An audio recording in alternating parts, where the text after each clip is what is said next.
السلام علیکم خونی پیار خونی پیار کے نیکسٹ ایپیسوڈ میں آپ سبھی دیکھیں گے، لیکن اس سے پہلے اگر آپ نے ہماری چینل کو سبسکرائب نہیں کیا ہوا ہے تو آ کر ہماری چینل کو سبسکرائب کر دیجئے، لائک دیجئے اور ساتھ میں بیل آئیکن کا بٹن دبا دیجئے۔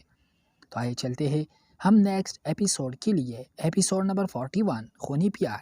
شزا گھر کے سارے کام کاج نپٹا کے کچھ دیر پہلے ہی اپنے کمرے میں آ کے بیٹھی تھی۔ حماد ناشتہ وغیرہ کر کے اپنے فلیٹ میں جا چکا تھا، جبکہ حنان لیپ ٹاپ میں مصروف کچھ ای میل چیک کر رہا تھا۔ آج آفس سے غیر حاضری نے بھی کام کو یقینی بنا دیا تھا۔ آج میڈ نہیں آئی، جب بھی آپ بہت تھک گئی ہونا۔ حنان نے ہونس کام میں مصروف رہتے بنا شزا کی جانب دیکھ ہمدردی جتاتے ہوئے پوچھا، نہیں ایسا کوئی بات نہیں ہے، گھر ہے ہی کتنا بڑا۔ شزا بیڈ سے بکھری چیزیں اٹھا کے انہیں اپنے جگ پر رکھنے لگی تھی۔ حنان کی یہی عادت سے وہ سخت خفا ہوتی تھی، یہ بھی درست ہے۔ مسکراتے ہوئے حنان نے اس کی بات سے رضامندی ظاہر کی اور لیپ ٹاپ پر وہ کچھ ٹائپ کرنے لگا۔ دوپہر کا وقت تھا، آج موسم کافی خوشگوار تھا، گرمی کی شدت عام دنوں کے مقابلے میں کم تھی۔ آپ تو گھر میں رہتے ہوئے بھی بور کر دیتے ہیں، وہ سخت خفا ہوتی ہوئی صوفے پر اس کے برابر میں بیٹھی تھی۔ اچھا لیکن کیسے؟ حنان نے مسکراہٹ دباتے ہوئے شدت اختیار کی تاثرات لیے تعجب سے پوچھا۔ نظریں ابھی بھی اسکرین پر ہی جمے تھے۔ ایسا گھر میں رہنے کا کیا فائدہ جب بیوی کی ہی خبر نہ ہو؟ وہ برا سا منہ بنائے معصومیت سے شکوہ کرنے لگی۔ حنان لیپ ٹاپ رکھتا سیدھا ہو کے بیٹھا تھا۔ بتائے کیا حکم ہے؟ حنان تابیداری دکھاتا شزا کو حصار میں قید کرتا بہت سے پوچھنے لگا تھا۔ ماما کی کال آئی تھی، پتہ نہیں کیوں مجھے کچھ پریشان لگی ہے، کیوں نہ ہم دونوں گھر چلے؟ شزا اس کی کاندھے پر سر رکھ کر بہت ہی آہستہ لہجے میں کہنے لگی تھی۔ حنان کو بھی فکر لاحق ہوئی تھی، ممی نے کچھ بتایا نہیں یا آپ نے کچھ پوچھا نہیں؟ وہ تشویش کرتے ہوئے فکر مندی سے بولا، میں نے بہت ضد کر کے پوچھنا چاہا، لیکن ماما نے نارمل ہی برتاؤ رکھا، یا یہ بھی ہو سکتا ہے انہیں میری یاد آ رہی ہو۔ وہ کہتے کہتے ہولے سے مسکرائے، ٹھیک ہے میں فریش ہو جاؤں، پھر چلتے ہیں۔ اس کا گال تپتپاتا ہوا فریش ہونے چلا گیا تھا۔ شزا لیپ ٹاپ سائیڈ میں رکھ کر خود بھی اپنے حلیے کو درست کرنے لگی تھی، جو کہ کافی حد تک نارمل ہی تھا۔ شزا اور حنان جیسے ہی گھر پہنچے لانچ میں سبھی بیٹھے نظر آئے سوائے جواد کے۔ فروخ آپا سے مل کر وہ اپنے باپ کے گلے لگ گئی، ان کی خیریت دریافت کرنے لگی تھی۔ گھر والے تو ویسے ہی بہت پریشان تھے، لیکن اپنی بیٹی کا کھلا چہرہ دیکھ کر ان کی مسکراہٹ بھی چہرے پر رنگ گئی تھی۔ شزا اور حنان سب سے مل کر بیٹھے تھے، جبکہ جواد کی غیر موجودگی نے شزا کو ٹکٹکایا۔ بھائی کہاں ہیں؟ وہ اطراف میں نظریں دوڑاتی جواد کو دیکھنے لگی تھی۔ فروخ آپا نے فروخ صاحب کی طرف اشارہ کیا، گویا وہ مناسب الفاظ میں اسے سمجھا دیں گے، لیکن انہیں بھی یہ بہت مشکل کام لگا، کیونکہ شزا بائی کے معاملے میں بہت ٹچی تھی۔ تکبیر ان کی پریشانی بام گئی تھی، لہٰذا اس نے ہی کچھ بولنے کا ارادہ کیا تھا۔ تمہارے بھائی اپنے کمرے میں ہی ہے، اصل میں ماحول اتنا خراب ہے، تمہیں کیا بتاؤ، کل راستے میں بیچارے تمہارے بھائی کے ساتھ بچوں نے شرارت کر دی اور کتے کا بچہ پکڑ دیا تھا۔ آپ اسی کتے نے کیا تمہارے بھائی کے بازو پر کاٹ لگائے، آپ یہ تو بہت ڈر گئے تھے۔ ہائے یہ میرے ہاتھ میں کیا ہو گیا؟ پھر میں نے مشورہ دیا، ڈاکٹر سے پٹی کروا لیا، وہ کچھ ہدایت دے اس میں عمل کر لینا۔ اب ڈاکٹر نے یہی کہا مسئلے کی بات نہیں ہے، پھر بھی تسلی کی، پٹی کر دی تاکہ پانڈا مطمئن ہو جائے۔ تو یہ کہانی ہوئی۔ تکبیر کوئی من گھڑت سی کہانی بنا کر ان دونوں کو سنا رہی تھی، تاثرات بھی کافی حد تک سنجیدہ تھی،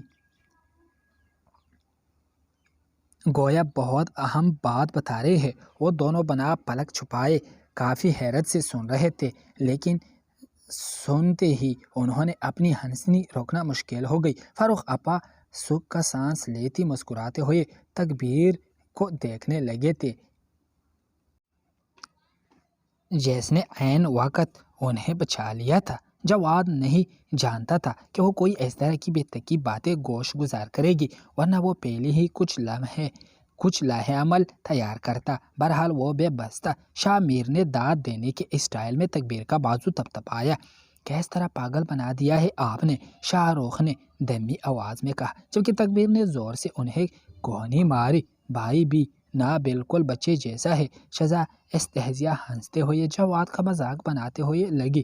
اسے جواد پر اس وقت شدید قسم کا پیار آیا۔ اوپر ہے، ہم مل کے آتے ہیں۔ حنان شزا کو ساتھ لے کر اوپر بڑھایا، جبکہ اس کی تقلید کرتے سب ہی اوپر بڑھے۔ جواد بیڈ پر ٹانگیں پھیلائے کوئی مووی دیکھنے میں مگن تھا۔ دروازہ ناک ہوتی ہی اس نے آواز کم کی اور اندر آنے کی اجازت دی۔ کیسے ہو؟ جواد صاحب کتے سے کٹوا کے چپتے پیرے رہے۔ حنان تمسخرانہ مسکراتے ہوئے بیڈ پر اس کے پاس بیٹھا۔ جواد نے نہ سمجھی سے گھر والوں کو دیکھا۔ آخر یہ کب ہوا کہ کتے نے جواد کو کاٹا اور اسے ہی نہیں معلوم میں کب چھپ رہا؟ جواد کا تاثرات دیکھ کر حنان پیر سے مسکرایا۔ تکبیر نے یہ بھی کہہ دیا تھا کہ جواد اس بارے میں کسی کو بتا بھی نہیں رہا۔ شزا حنان کو غور کر جواد کی طرف متوجہ ہوئی۔ بھائی پریشان نہیں ہوئے، بس کچھ انجیکشن لگائیں گے، پھر آپ ٹھیک ہو جائیں گے۔ آپ نہیں چاہتے کہ اس بار میں ہمیں پتہ چلے تو ہم اس موضوع پر بات نہیں کریں گے۔ شزا اس کی دوسری طرف بیٹھتی اس کی سینے سے لگی۔ جواد نے محبت سے اپنی بہن کو پیار کیا، لیکن یہ کتے والی اسے آپ تک سمجھ نہیں آئی تھی۔ اتنی بڑی پٹی کیوں باندھی ہوئی ہے؟ کتا جب کاٹتا ہے تب پٹی کب باندھتی ہے؟ وہ آہستگی سے اس کا دائیں بازو کا جائزہ لیتی ناسمجھی سے پوچھنے لگی تھی۔ بیٹا یہ اس لیے تاکہ جواد کاٹا ہوا دیکھ کر ڈرے نہیں۔ فاروق صاحب نے مسکرائے ہوئے اس کے علم میں اضافہ کیا۔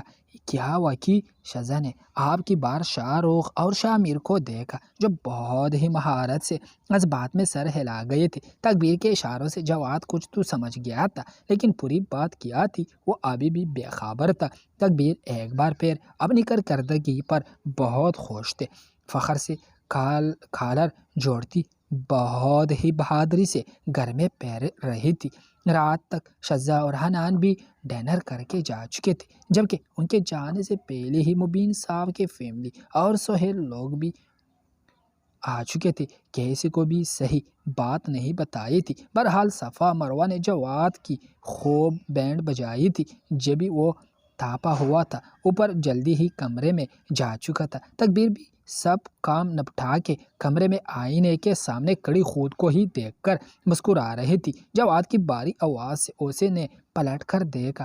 یہ کیا حرکت تھی؟ تکبیر رات کو سونے کے ارادے سے وہ دونوں اپنے کمرے میں موجود تھے۔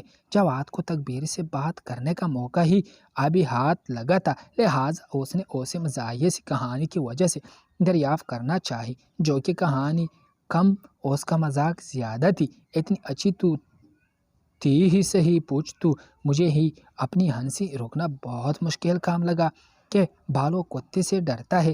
وہ کہتی ہی بلند و بانگ کہا لگانے کی ہنسی۔ ضرورت تھی کیا تھی اسے احمقانہ حرکت کی؟ وہ سخت بدتمیز ہوا تھا۔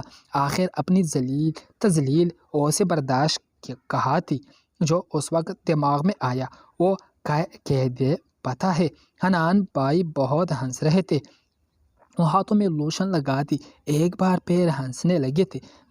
بنائے آپ شوہر کا مذاق اور دوسروں کو ہنسائے، وہ سنجیدگی سے کہتا بیڈ پر اپنی سائیڈ کے پاس بیٹھ گیا تھا۔ میں کب اڑا رہی تمہاری مذاق؟ وہ لوشن کو کلا چھوڑ کر بیٹھ کے جواد کے پہلو میں آ بیٹھی تھی۔ کڑکیاں ابھی بھی کھولی ہوئی تھی اور جواد نے یہ کمپیرزم اس کے ساتھ رضامندی ظاہر کرتے ہوئے کر لیا تھا۔ وہ کیا تھا پھر جو آپ نے شزا اور حنان کو بتایا؟ وہ سخت تیوری لیے پوچھنے لگا۔ آپ ایک مزاحیہ کہانی تھی، پانڈا مذاق میں ہی لونو کیوں اتنا دکھی اتموں کی طرح برتاؤ کر رہے ہو؟ اس کی باتوں کو یکسر نظر انداز کرتی جواد کا موڈ خوشگوار کرنے کے ارادے سے ایک بار پھر چھیڑ چھاڑ انداز میں کہنے لگی تھی۔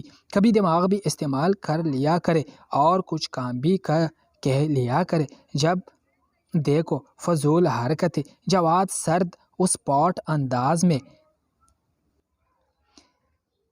انداز میں کہتے ہی بہت سنجیدہ معلوم ہوا۔ تکبیر کا دل چاہا اس کے ہاتھ پر کاٹ لے تاکہ اس کی رہی صحیح عقل ٹھکانے لگ سکے، لیکن وہ بہت ہی ضبط کرد آپ کی بار خاموش بیٹھی رہی۔ خیال کیا تھا تو صرف اس کی طبیعت کا، ورنہ وہ کسی صورت نہیں بخشتی۔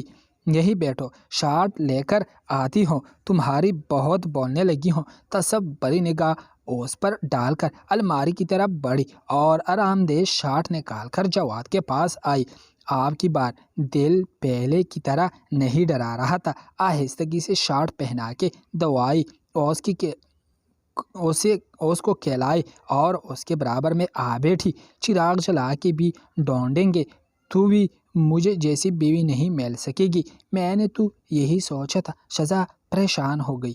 اس کا موڈ بہتر کر دیتی ہوں، لیکن تمہیں اچھی کہا لگتی ہوں۔ جو میرا انداز اچھا لگے گا، تمہیں بھی کوئی سڑیل بیوی ملتی تو پتہ چلتا کہ مجھے جیسے لوگوں کتنے کم عقل ہے دنیا میں۔ خیر بھائی نہ ہم حسین اور نہ ہمارے چاہنے والے۔ دل پر ہاتھ رکھتی وہ خود پسندی کی انتہا کر گئی، جبکہ کہتی ہی آخر میں دیکھ کے تاثرات اس کے چہرے پر چاہے وہ احمق جواد کے عمل اور اتنی مرتبہ باتوں سے بھی یقین نہیں کر پائی تھی۔ جواد نے اس کا سر اپنے کاندھے پر رکھ کر اس کے پناہوں میں ایک عجیب سا سکون تھا۔ جواد آہستگی سے اس کے بالوں میں ہاتھ چلانے لگا۔ تکبیر ساری سوچیں جھٹکتی سکون سے آنکھیں موند گئی تھی۔ کتنا بولتی ہے آپ، اگر اتنی توجہ کسی کو سننے میں لگائی تو پتہ چلے کوئی ہے جو پیاری دیوانی ہے آپ کا۔ جواد مدھم سی آواز میں سرگوشی کرنے لگا۔ جواد کے پاس سے آتی پرفیوم کی دلکش سی خوشبو نے تکبیر کو اپنا سحر میں جکڑا۔ اچھا کون ہے؟ پھر وہ کافی خوش دلی سے سر کو تھوڑا سا اٹھا کر جواد کو دیکھنے لگی تھی۔ ہوگا کوئی، وہ مختصر جواب دیتا کچھ پل کو خاموش ہوا۔ یکدم تکبیر کے دل کی ایک بیٹ سے میس ہوئی تھی۔ خیر یہ بتاؤ طبیعت کیسی ہے؟ درد تو نہیں ہو رہا ہے؟ اس کا دایاں ہاتھ احتیاط کے ساتھ پکڑتے اپنے گود میں رکھ کر بہت ہی آرام سے اس کے ہاتھ میں انگلیاں چلانے لگی۔ جواد کو یہ عمل کافی مشکوک سا لگ گیا تھا۔ نارمل ہے، جواد نے سراسری طور پر جواب دیا۔ اس کا سارا دھیان تکبیر کی انگلیوں کی حرکت پر تھا، جو ہتھیلی سے کلائی تک انگلیوں کے آگے پیچھے کر رہی تھی۔ مجھے لگ رہا ہے تمہیں بہت درد ہو رہا ہے اور تم مجھے سچ نہیں بتا رہے۔ مجھے ایسا بھی لگ رہا ہے شاید تمہیں گہری اور زیادہ چوٹ آئی ہے۔ اس کے کاندھے سے سر ہٹا کے بہت ہی ڈرے دل کے ساتھ یکدم ہی بوجھل انداز میں بولی۔ جواد اس کی باتوں سے سٹیپ ٹایا۔ ایسا کچھ نہیں ہے۔ اس کی نظروں میں دیکھ کر یقیناً جھوٹ نہیں بول سکتا جب بھی نظریں چرایا گیا۔ کھاؤ میری قسم، وہ بچوں کی طرح اسے ضد کرنے لگی۔ اس کا یہ انداز پر جواد کو بہت بھایا تھا۔ تکبیر مجھے کچھ نہیں ہوا ہے، آپ ریلیکس رہے۔ وہ اسے بہلانے کی ہر ممکن کوشش کرنے لگا، کیونکہ وہ تکبیر کو دکھ میں نہیں دیکھ سکتا تھا اور تکبیر آسانی سے ماننے والا نہیں تھی۔ کیا میں تمہاری چھوٹ دیکھ کر آخر ہوا کیا ہے؟ اس کی تھوڑا قریب ہوتی ہی بازو کی طرف جھکی۔ جواد نے اس کے کاندھوں سے تمام کر مزید خود سے قریب تر کیا۔ وہ فوراً ہی بکلایا، ہاتھ پاؤں جیسے ٹھنڈے ہو گئے ہو، اتنے غور سے مجھے دیکھ لے اور پھر اندازہ لگائے میرے دل کو کیا ہوا ہے۔ ایک ایک لفظ پر زور دیتا جواد بہت ہی معنی خیز انداز میں سرگوشی کرنے لگا۔ بیمار ہو، شرم کرو تھوڑی۔ تکبیر جواد سے فاصلہ قائم کرتی اچھڑتی نگاہ اس پر ڈال کر خفف سے طنز کر گئی تھی۔ بہت چالاک ہے آپ۔ جواد کے اس طرح کہنے پر تکبیر بون چکا کے رہ گئی تھی اور تگڑی گوری سے نوازا۔ مزید ان کی گفتگو جاری رہتی۔ شاہ میر کی آوازیں آنے لگی جو کہ تکبیر کو بلا رہا تھا۔ میں جاتی ہوں پانڈا، تم سو جاؤ اور میرا انتظار نہیں کرنا۔ تکبیر لمبے لمبے ڈگ بھرتی کمرے سے نکلتی چلی گئی تھی۔ فروخت صاحب اور فروخت آپا وہاں کرنے نکلے ہوئے تھے۔ تکبیر ان کے ساتھ بیٹھی تھی۔ وہ لوگ گھر میں اکیلے بور ہو جاتے تھے۔ تکبیر ان سے باتوں میں مصروف ہو گئی تھی، جبکہ جواد اس وقت تک سو بھی چکا تھا۔ دوستو اگر ویڈیو پسند آئی ہو تو لائک، شیئر، کمنٹ اور بیل آئیکن کا بٹن دبائیں، ساتھ میں سبسکرائب کرنا نہ بھولیں اور ہماری چینل پر آ کر اپنی قیمتی رائے ضرور دیجیے۔ بہت شکریہ۔ خدا حافظ۔ خدا نے